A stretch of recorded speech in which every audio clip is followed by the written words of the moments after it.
یہ فرمائیں کہ کہا یہ جا رہا ہے کہ اس طرح کے متنازع بلوں کے پیچھے جو ہے این جی اوز بھی ہیں، انٹرنیشنل مالیاتی ادارے بھی ہیں، لیکن قادیانی لابی بھی جو ہے وہ اس کے پیچھے ہے.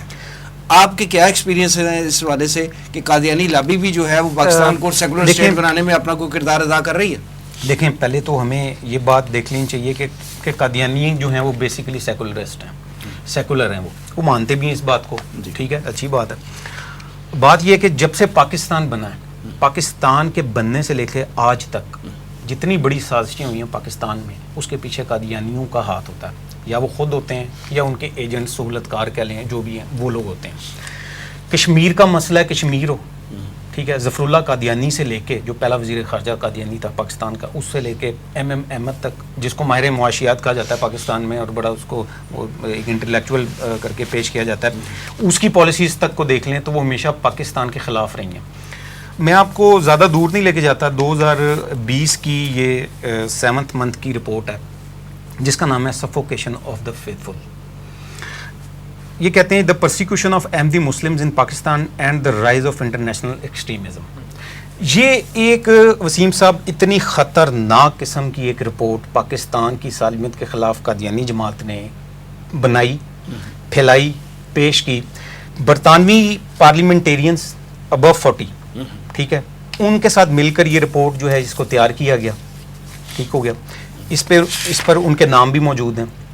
اور اس رپورٹ کو جو ہے وہ پوری دنیا میں پھیلایا گیا اور کہا گیا کہ جناب ریاست کی سرپرستی میں پاکستان میں اقلیتوں کے اوپر جو ہے وہ مظالم ڈھائے جا رہے ہیں اور دہشت گردی کی جا رہی ہے.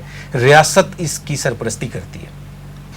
اب ایک تو رونا یہ تھا نا کہ اگر ہم دیکھیں کہ جی ٹھیک ہے قادیانی ہیں تو قادیانی اپنا ذکر کریں بیچ میں کہ جی ہمارے پر یہ ظلم ہے، ہمیں یہ کہا گیا، بلیم گیم شروع کر. جی وہ اصل میں دیکھیں وہ کوئی ایسا موقع نہیں جانے دیتے پاکستان کی سالمیت کے خلاف کہ جہاں پہ ان کو تھوڑا سا بھی نظر آئے گا نا کہ یہاں پاکستان کو نقصان ہوگا تو وہ وہاں سے آئیں گے.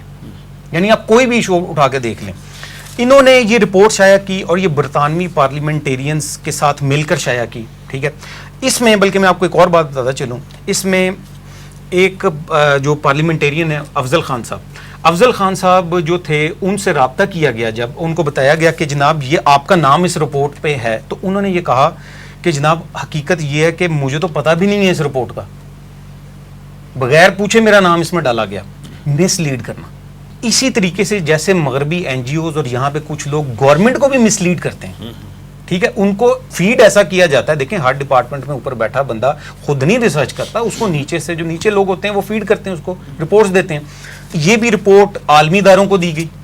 ان کو کہا گیا کہ میں آپ کو مثال کے طور پہ کہتا ہوں، اس پہ لکھا ہوا جی force conversion of Christian child through marriage.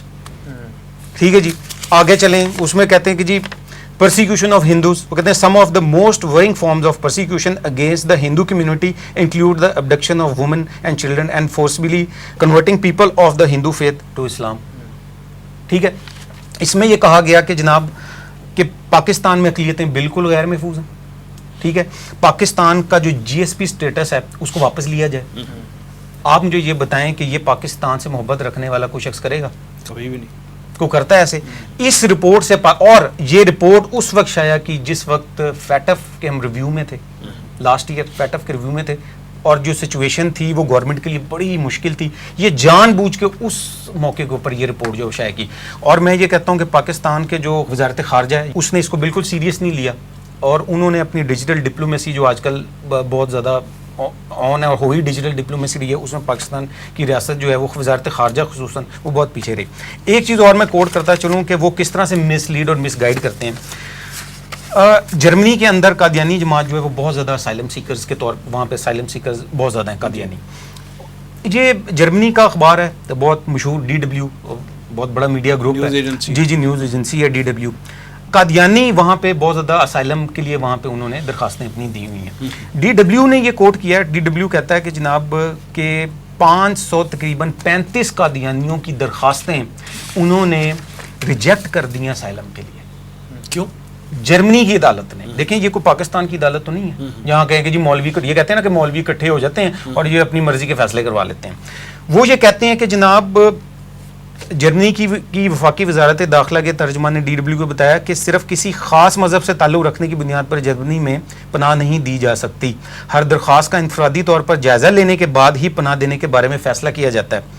آگے وہ کہتے ہیں کہ جرمنی کی انتظامی عدالتیں بھی اپنے فیصلوں میں کئی مرتبہ یہ نشاندہی کر چکی ہیں کہ پاکستان میں کئی ایسے مقامات ہیں جہاں احمدیوں کی جانوں کو کوئی خطرہ موجود نہیں ہے. یعنی سفوکیشن آف دا فیتھفل کے نام سے جو رپورٹ شائع کی جا رہی ہے, ٹھیک ہو گیا, دھوکے, فراڈ, جعل سازی, وہ پوری دنیا میں پھیلائی جا رہی ہے کہ جناب پاکستان میں اقلیتیں محفوظ نہیں ہیں, ہم بھی محفوظ نہیں ہیں. اور دیکھیں جناب ہم کس طرح اسائلم لے رہے ہیں, اور اس میں کہا گیا ہندو بھی جو ہے وہ بھی محفوظ نہیں ہے جی, کرسچن بھی محفوظ نہیں ہے جی, اور دیگر اقلیتوں کا بھی ذکر کیا. اور جبکہ جرمنی کی عدالت یہ کہہ رہی ہے کہ قادیانی جو ہیں وہ تو پاکستان میں بالکل محفوظ ہیں. تو اس طریقے سے جو ہے یہ قادیانی جماعت جو ہے وہ میں سمجھتا ہوں کہ یہ تمام تر اس معاملے کے اندر جو ہے وہ, اور اس کے علاوہ دیگر ان کی ویب سائٹس بھی ایسی ہیں جو کہ منفی سرگرمیاں جو ہے منفی سرگرمیاں ان کی جاری ہیں.